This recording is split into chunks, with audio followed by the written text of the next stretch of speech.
Good morning everyone. चलिए start किया जाए। सुनेंगे इधर है ना।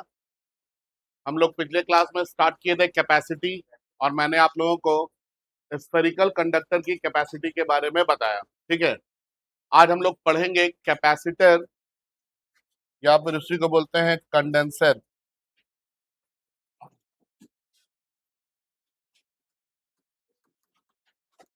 कैपेसिटर और कंडेंसर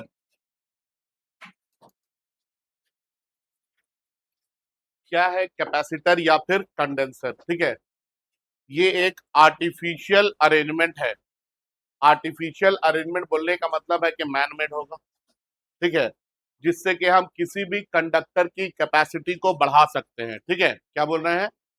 कैपेसिटर या फिर कंडेंसर ये एक आर्टिफिशियल अरेंजमेंट है, मतलब इंसानों ने बनाया है इसको, जिससे कि हम लोग क्या कर सकते हैं, किसी भी कंडक्टर की कैपेसिटी को इंक्रीज कर सकते हैं। ठीक है, अब ये होता कैसा है? तो एक जनरल इस तरह का फॉर्म दिखा रहे हैं।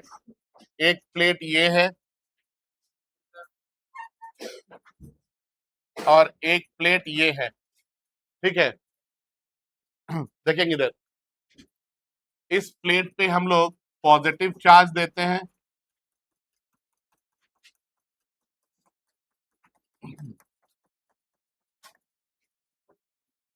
और इस प्लेट पे हम लोग नेगेटिव चार्ज देते हैं। ठीक है,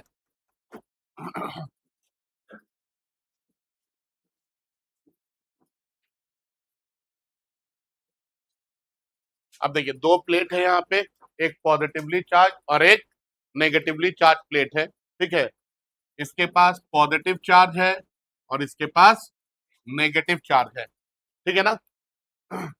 जिसके पास पॉजिटिव चार्ज होता है, ठीक है, इसको हम लोग कलेक्टिंग प्लेट बोलते हैं। क्या बोलते हैं? Collecting plate. जिसके पास पॉजिटिव चार्ज है क्या कहलाएगा? Collecting plate. और जिसके पास नेगेटिव चार्ज है इसको कंडेंसिंग प्लेट बोलते हैं। क्या बोलते हैं? Condensing plate. ठीक है, और इसी अरेंजमेंट को हम लोग क्या बोलते हैं? कैपेसिटर बोलते हैं। क्या बोलते हैं? कैपेसिटर। ये एक चार्ज स्टोरेज डिवाइस है। हाँ, क्या है ये? Charge storage. ये क्या करेगा? चार्ज को स्टोर करेगा। आपके फैन में जो है ये कंडेंसर लगा हुआ है, हाँ या ना? ये क्या करता है? ये चार्ज को स्टोर करता है। ठीक है, चार्ज को स्टोर करके ये क्या करता है? कांस्टेंट करंट को सप्लाई करेगा। ठीक है, नहीं तो आपको पता है कि आपके घर में एसी आ रहा है और एसी जो है ये कुछ इस तरह से फ्लो करता है, हाँ या ना? करता है ना, तो यहाँ पे जीरो हो जाता है वैल्यू, यहाँ जीरो, यहाँ जीरो। तो जहां जीरो होगा वैल्यू वहां पे तो पंखा क्या होगा? स्लो हो जाना चाहिए। लेकिन आपका फैन जो चल रहा है जिस स्पीड से उसी स्पीड से चलता रहता है, तो करंट जीरो होने के बाद वो जो चार्ज को स्टोर करता है उस चार्ज से वहां करंट मिलता है, जिससे कि वो कांस्टेंट स्पीड से क्या करता है? मूव करता रहता है। ठीक है, तो कैपेसिटर या फिर कंडेंसर क्या है? ये एक आर्टिफिशियल अरेंजमेंट है, जिससे कि हम किसी भी कंडक्टर की कैपेसिटी को क्या कर सकते हैं? बढ़ा सकते हैं। ये एक चार्ज स्टोरेज डिवाइस है। क्या है ये? Charge storage device. अब देखिए, इस प्लेट के पास पॉजिटिव चार्ज है और इस प्लेट के पास नेगेटिव चार्ज है, तो इसका पोटेंशियल पॉजिटिव होगा और इसका पोटेंशियल नेगेटिव होगा। ये पॉजिटिव ये नेगेटिव, तो क्या होगा? पोटेंशियल डिफरेंस होगा। मान लेते हैं यहाँ पे पोटेंशियल डिफरेंस कितना है? कुछ भी v है, और ये दोनों प्लेट के बीच में कुछ दूरी भी है। ये दूरी को कितना मान लिए? d है। ठीक है, यही है आपका कैपेसिटर या फिर कंडेंसर। समझ में आया? अब बोला जाता है कि बताइए तो कि इस कैपेसिटर की कैपेसिटी कितनी होगी? कैपेसिटी ऑफ कैपेसिटर, तो याद रखेंगे इसका एक फॉर्मूला है, charge on collecting plate, charge on collecting plate to the potential difference, to the potential difference between collecting and condensing plate, to the potential difference between collecting and condensing plate। तो capacity is equal to charge on collecting plate कितना बोले हैं? Q, तो ये Q आ गया, और potential difference कितना है? V है। तो कैपेसिटी निकालने का फॉर्मूला क्या है, Q बाई V, जो हम लोगों ने कल भी पढ़ा है, पढ़े थे ना। लिखेंगे कैपेसिटर और कंडेंसर, कैपेसिटर और कंडेंसर, कैपेसिटर और कंडेंसर लिखेंगे इसमें। It is an artificial arrangement, it is an artificial arrangement, it is an artificial arrangement which is used, which is used,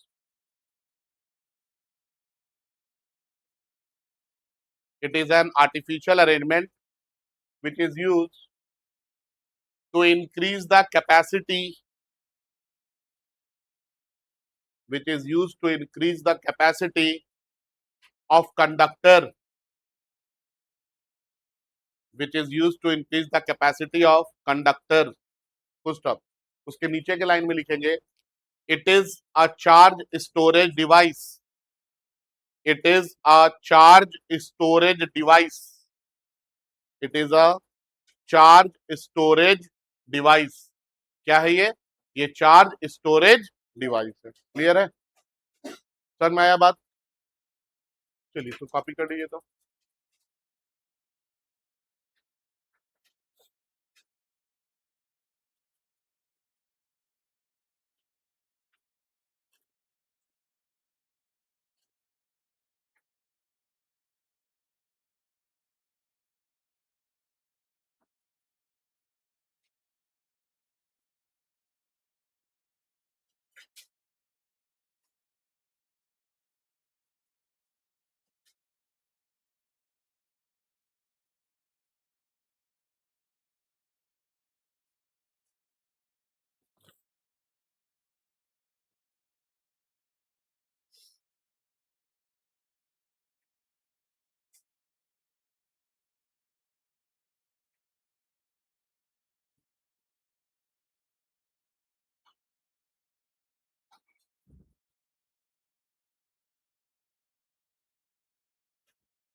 हो गया, लिख लिए सभी लोग, आगे बढ़े।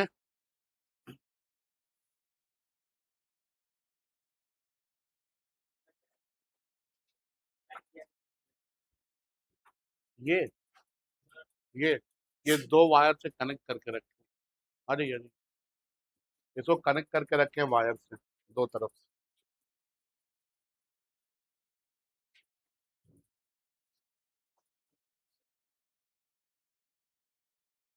होता है ना, उसमें दो वायर कनेक्ट रहता है ना, वही वायर।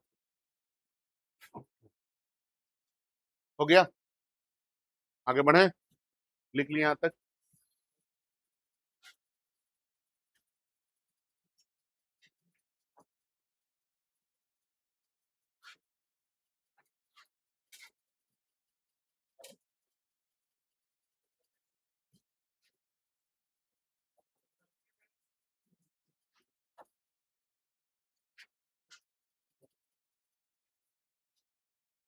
इसके बाद सुनेंगे,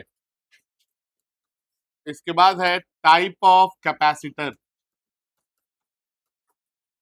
टाइप ऑफ कैपेसिटर, ठीक है। टाइप ऑफ कैपेसिटर में आता है parallel plate capacitor. Parallel plate capacitor, ठीक है। दूसरा आता है सिलेंड्रिकल कैपेसिटर।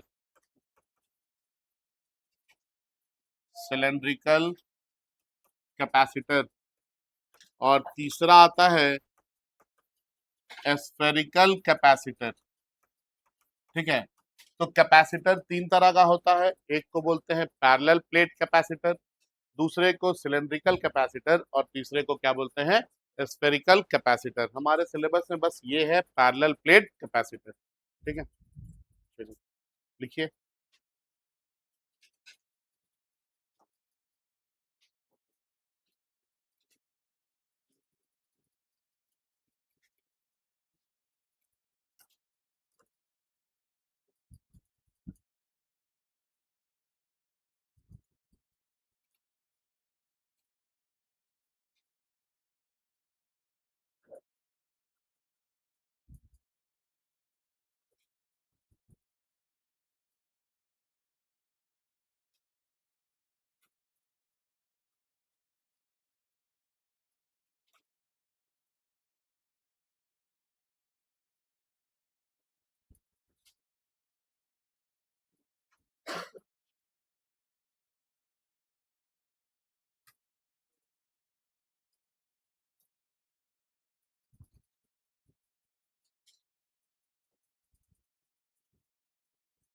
हो गया, आगे बढ़े। लिख लिए सभी लोग।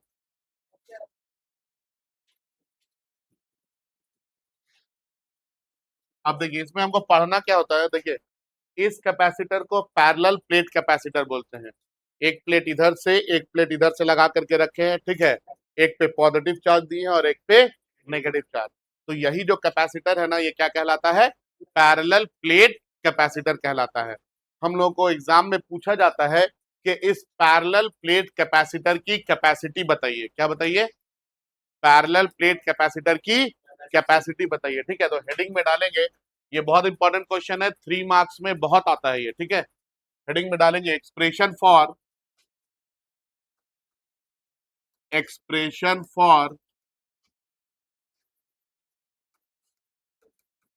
Capacity of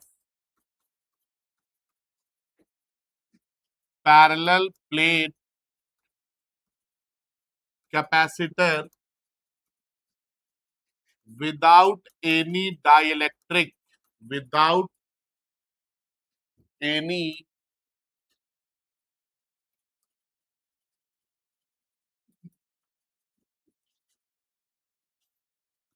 dielectric, without any dielectric.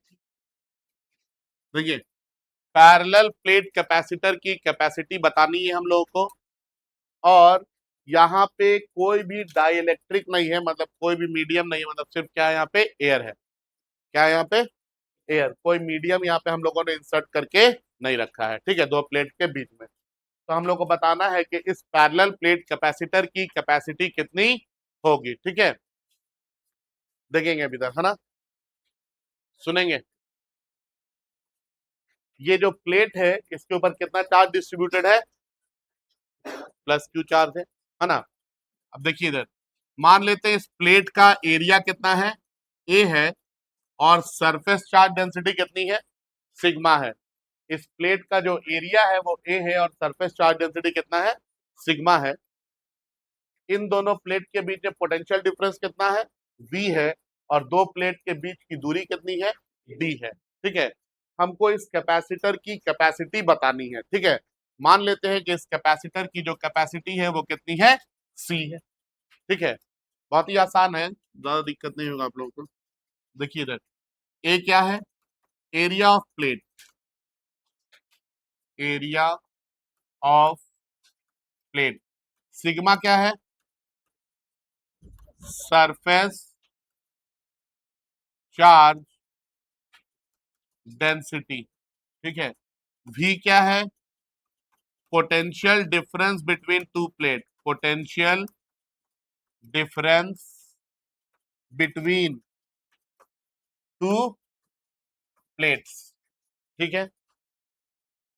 Kept at distance D, kept at distance कितना? Kept at distance D। C क्या है? कैपेसिटी है, C बोले तो कैपेसिटी, ठीक है। Q क्या है बाबू? अमाउंट ऑफ चार्ज, ठीक है। सुनेंगे अब आगे। आप लोगों को मैंने बताया है कि कैपेसिटी का formula C is equal to Q by V है। इस फॉर्मूले को बिल्कुल भी नहीं छोड़ना है, कोई भी डेरिवेशन कैपेसिटी का होगा वो यहीं से होगा, ठीक है। कैपेसिटी इज इक्वल टू क्या हो गया? Q by V. अब हमको निकालना है चार्ज और क्या निकालना है? Potential difference. अगर हम चार्ज और पोटेंशियल डिफरेंस कैलकुलेट कर लेंगे तो समझिए कि हमने कैपेसिटी आसानी से निकाल लिया। तो चार्ज को कैलकुलेट करना बहुत ही आसान है, ठीक है।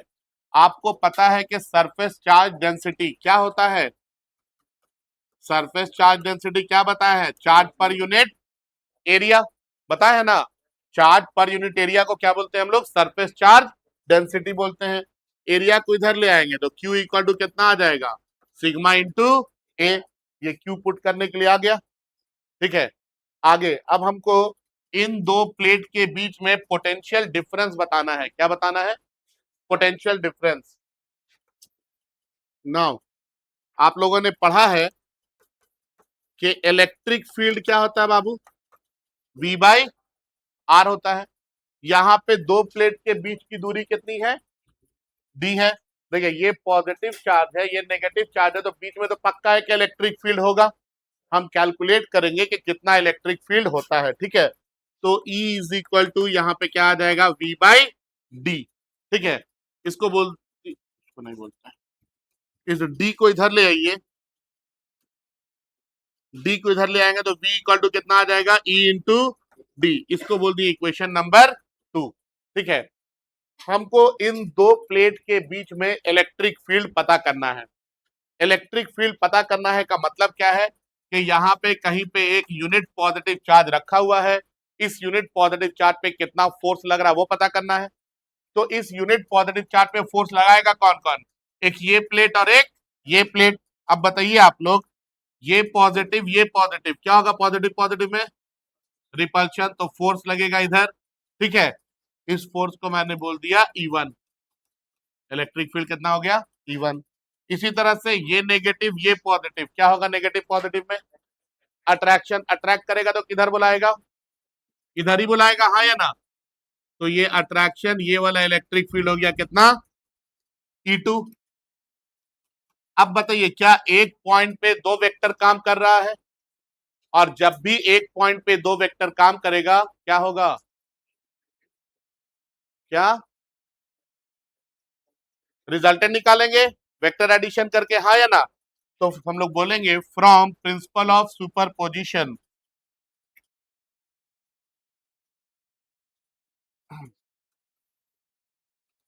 From principle of superposition, principle of superposition के हिसाब से हम क्या लिख सकते हैं? Vector E is equal to vector E1 plus vector E2, हाँ या ना। अब ये एरो साइन बता रहा है कि यहाँ पे मैग्नीट्यूड भी है, और अगर हमको सिर्फ यहाँ पे मैग्नीट्यूड चाहिए तो क्या करना होगा? मॉड ले लेना होगा, तो टेकिंग मॉड्यूलस, ठीक है। अब बताइए मॉड लेंगे तो mod of vector E is equal to कितना आ जाएगा? Mod of vector E1 plus vector E2, तो E इज इक्वल टू कितना हो जाएगा बच्चे लोग? Square root of E1 square plus E2 square plus 2E1 E2 into, बताइए तो E1 और E2 के बीच में एंगल कितना बन रहा है? 0 डिग्री बन रहा है, हाँ या ना। तो E इज इक्वल टू कितना आ जाएगा? Square root of E1 square plus E2 square plus 2E1 E2 into cos zero. Cos zero का वैल्यू कितना होता है? कॉस जीरो का वैल्यू होता है 1, ठीक है। तो इसको हम लिख सकते हैं E is equal to square root of E1 square plus E2 square plus 2 E1 into E2। ये किसका फॉर्मूला है?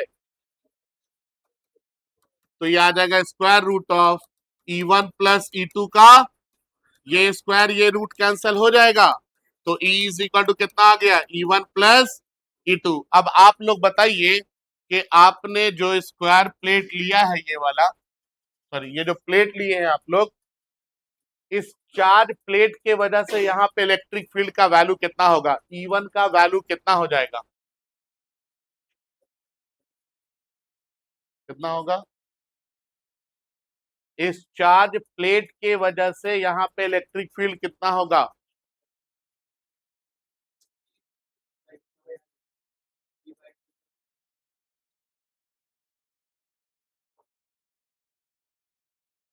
इस चार्ज प्लेट के वजह से इलेक्ट्रिक फील्ड कितना होगा? के क्यों बोल के तो रुक जा रहे बेटा, के डिस्टेंस कितना ले, समझ में तो आ नहीं रहा है। अभी कोई बोल रहा था आंसर, कौन बोल रहा था? नहीं कोई और। हाँ जोर से बोलिए। Sigma by 2 epsilon naught. आप लोग को मैंने पहले चैप्टर में पढ़ाया है, electric field due to large charge sheet, पढ़ाया है ना। और शीट के वजह से इलेक्ट्रिक फील्ड डिस्टेंस के ऊपर डिपेंड नहीं करता है, पढ़ा है या नहीं पढ़ा है? पढ़ा है ना। तो E1 का value sigma by 2 epsilon not, E2 का भी वैल्यू कितना होगा? Sigma by 2 epsilon naught. इस शीट के वजह से सिग्मा बाई 2 एप्सिलॉन नॉट, इसके वजह से भी सिग्मा बाई 2 एप्सिलॉन नॉट। तो अब हम लोग क्या लिखेंगे यहाँ पे? इस E1 के जगह लिखेंगे sigma by 2 epsilon not, E2 के जगह भी क्या लिखेंगे? Sigma by 2 epsilon not. तो E इज इक्वल टू कितना आ गया? 2 सिग्मा बाई 2 एप्सिलॉन नॉट, 2 और 2 कट गया, E इज इक्वल टू कितना आया बाबू? Sigma by epsilon naught. इस E का वैल्यू उठा के कहां पुट करेंगे? इक्वेशन नंबर 2 में, ठीक है। Putting value of E in 2, putting value of E in 2, क्या मिलेगा आपको? V is equal to sigma by epsilon naught into d, यही आ जाएगा ना। क्या था यहाँ पे 2 में? E इंटू डी था ना, ठीक है। तो ये कितना आ गया? V equal to sigma into d by epsilon naught, ठीक है। अब देखिए आपको V का भी वैल्यू मिल गया, आपने Q का भी वैल्यू निकाल लिया, दोनों वैल्यू निकाल लिए हैं। दोनों वैल्यू को हम लोग इक्वेशन 1 में पुट करेंगे। Putting the value of Q and V in 1, equation 1 क्या था? C is equal to Q by V था ना। तो C is equal to Q के जगह क्या लिखेंगे? सिग्मा इंटू A, यही था ना। और यहाँ पे क्या लिखेंगे? Sigma D by epsilon not, sigma और सिग्मा कट गया, एप्सिलॉन नॉट ऊपर जाएगा, तो C इज इक्वल टू आ जाएगा epsilon not A by D। और यही एक्सप्रेशन है for capacity of parallel plate capacitor without any dielectric. अगर आप डाइलेक्ट्रिक का इस्तेमाल नहीं कर रहे हैं तो कैपेसिटी क्या आएगी? Epsilon naught A by D. अब बताइए पैरेलल प्लेट कैपेसिटर की कैपेसिटी क्या क्या चीज पे डिपेंड कर रही है? प्लेट के एरिया पे, दो प्लेट के बीच में दूरी पे, और दोनों के बीच में जो मीडियम है उसके ऊपर। क्या ये चार्ज या पोटेंशियल पे डिपेंड कर रहा है? नहीं कर रहा है। कल हम लोगों ने पढ़ा था कि कैपेसिटी जो है ये चार्ज पे या पोटेंशियल के ऊपर डिपेंड नहीं करती, कल पढ़ाए थे ना, ठीक है। कॉपी कर लेंगे, लिख लीजिए।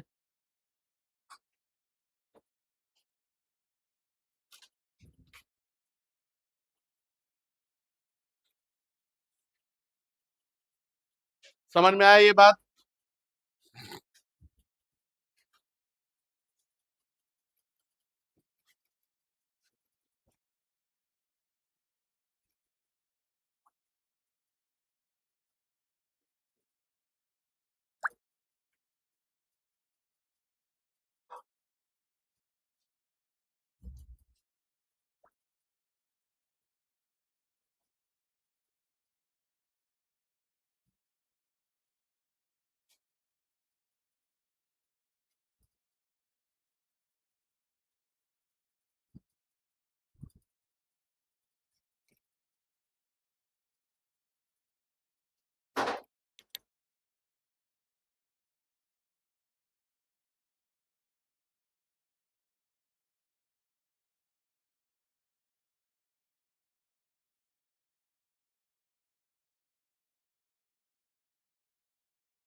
लिख लिए सभी लोग?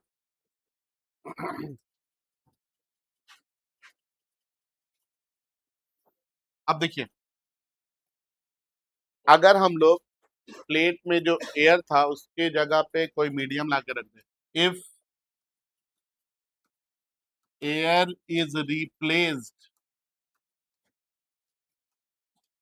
बाय अ मीडियम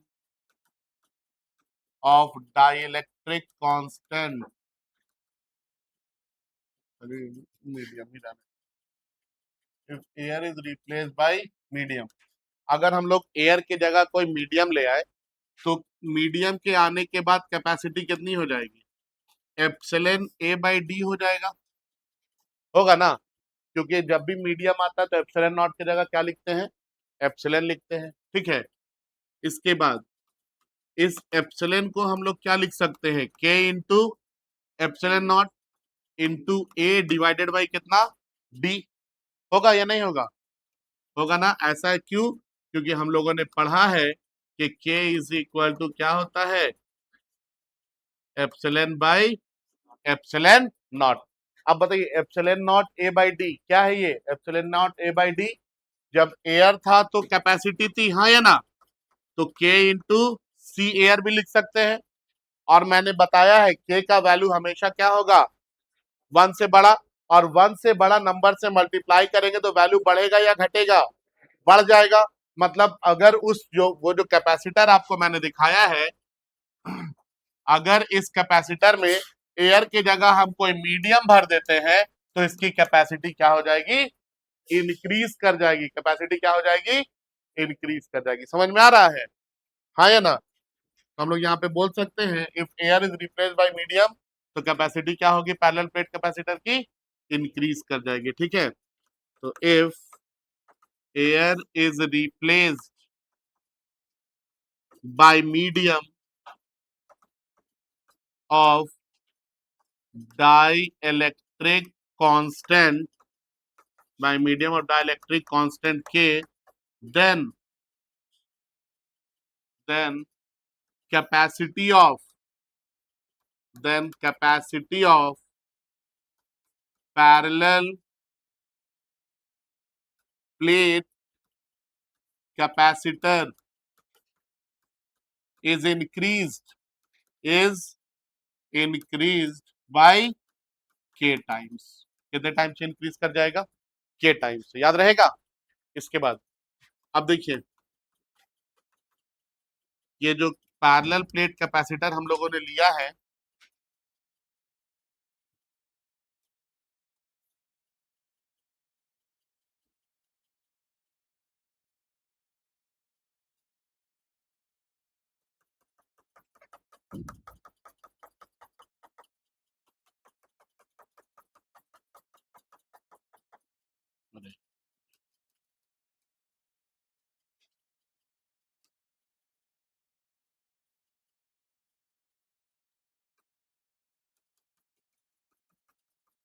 देखिए अगर हम लोग यहाँ पे कोई मेटालिक कंडक्टर इंसर्ट कर देते हैं, क्या इंसर्ट कर देते हैं? मेटालिक कंडक्टर, ठीक है। यहाँ पे आप कोई मेटालिक कंडक्टर को इंसर्ट कर देंगे तो आपको पता है मेटालिक कंडक्टर का डाइलेक्ट्रिक कांस्टेंट कितना होता है? हाँ, फॉर मेटल डाइलेक्ट्रिक कांस्टेंट का वैल्यू जानते हैं कितना होता है? इन्फिनिटी होता है। एग्जाम में ये ऑब्जेक्टिव में क्वेश्चन आता है, ठीक है, कि डाइलेक्ट्रिक कांस्टेंट मेटल का कितना होता है? क्या बोलेंगे? इन्फिनिटी होता है। तो जब आप यहाँ पे मेटल को इंसर्ट कर देंगे तो कैपेसिटी कितनी हो जाएगी? कितना हो जाएगा? इन्फिनिटी से मल्टीप्लाई करेंगे तो कैपेसिटी भी कितना हो जाएगा? इनफाइनाइट हो जाएगा। समझ में आ रहा है? मेटालिक कंडक्टर की कैपेसिटी कितनी होती है? डाइलेक्ट्रिक कांस्टेंट कितना? इन्फिनिटी। तो अगर पूरा का पूरा अगर भर देते हैं मेटालिक का, पूरा का पूरा भरने बोल रहे हैं ना, एयर को रिप्लेस किए और पूरा का पूरा क्या भर दिए?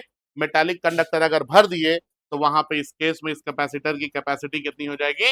इनफाइनाइट हो जाएगी। याद रहेगा? कॉपी कीजिए।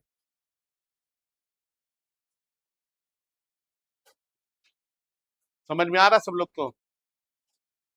मेटल का डाइलेक्ट्रिक कांस्टेंट इनफाइनाइट, याद रखना, एग्जाम में पूछा जाता है ऑब्जेक्टिव में, है ना?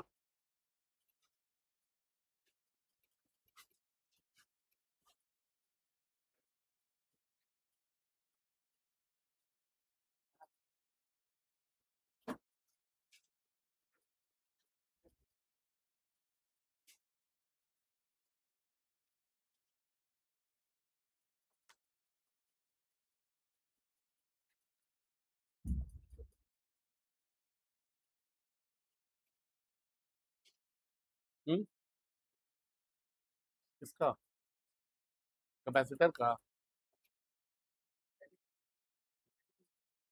मेटालिक का? उसका एक मिनट।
ठीक है, तो कैपेसिटी जो पैरेलल प्लेट कैपेसिटर की है ये एरिया पे डिपेंड करेगा, दो प्लेट के बीच में दूरी पे डिपेंड करेगा, और परमिटिविटी पे। एरिया पे कैसे डिपेंड करेगा? Capacity is directly proportional to area, मतलब प्लेट का एरिया बढ़ाएंगे तो कैपेसिटी क्या होगी? बढ़ जाएगी। ठीक है, इसके बाद ये distance between the two plate पे डिपेंड करेगा, और capacity is inversely proportional to distance between the two plate, मतलब दो प्लेट के बीच दूरी अगर हम लोग इंक्रीज करेंगे तो कैपेसिटी क्या होगी? डिक्रीज कर जाएगी। तीसरा, परमिटिविटी ऑफ मीडियम पे, मतलब उस दो प्लेट के बीच में आपने कौन सा मीडियम डाला ये इसके ऊपर भी डिपेंड करेगा। ठीक है, परमिटिविटी बढ़ेगी तो कैपेसिटी बढ़ेगा, और परमिटिविटी घटेगी तो कैपेसिटी घट जाएगा। ये क्या क्या चीज पे डिपेंड नहीं करेगा? तो प्लेट के ऊपर जो चार्ज है ये इसके ऊपर डिपेंड नहीं करेगा, और किस पे डिपेंड नहीं करेगा? Potential difference between the to plates पे ये डिपेंड नहीं करेगा। याद रहेगा, है ना? ये डायरेक्टली प्रोपोर्शनल है, इसीलिए C1 by C2 equal to A1 by A2। Inversely है तो C1 by C2 equal to D2 by D1। Directly है तो C1 by C2 equal to epsilon 1 by epsilon 2 लिखे। ठीक है, कॉपी कर लीजिए।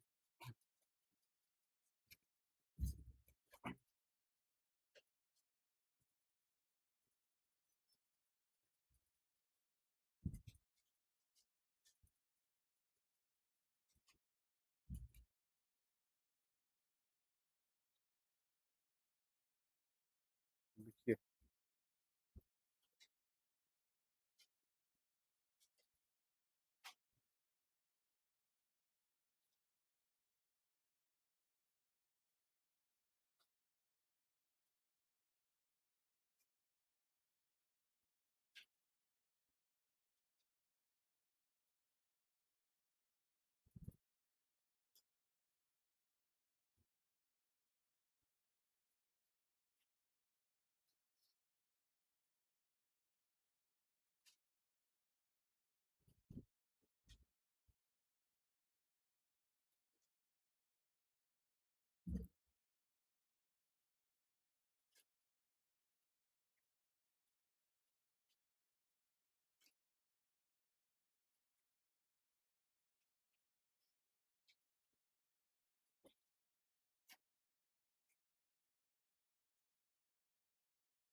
हो गया कॉपी सभी का?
लिखिए, तो एक सवाल, question,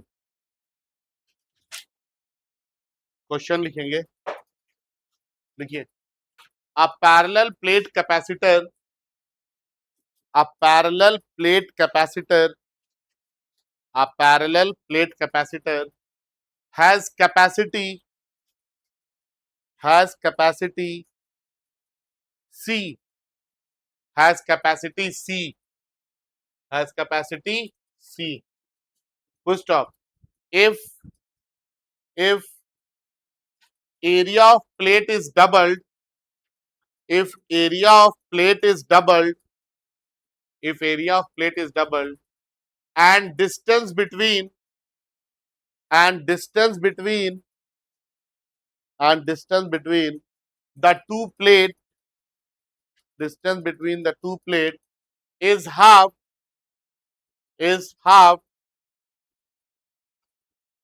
then find the new capacity then find the new capacity then find the new capacity कितना 4 times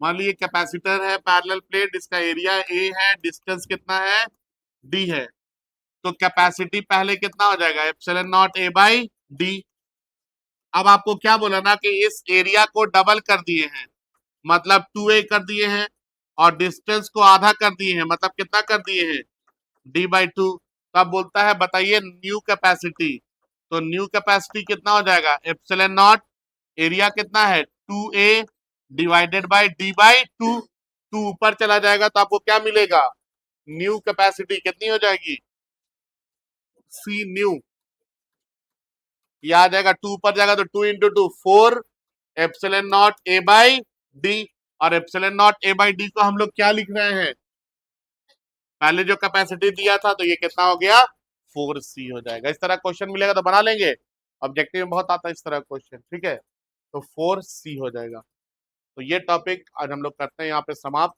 कल के क्लास में पढ़ाएंगे capacity of parallel plate capacitor with compound dielectric मतलब इस पैरेलल प्लेट कैपेसिटर में दो दो डाइलेक्ट्रिक पुट करेंगे और बताएंगे कि आप कैपेसिटी क्या होगा ठीक है okay thank you that's all for today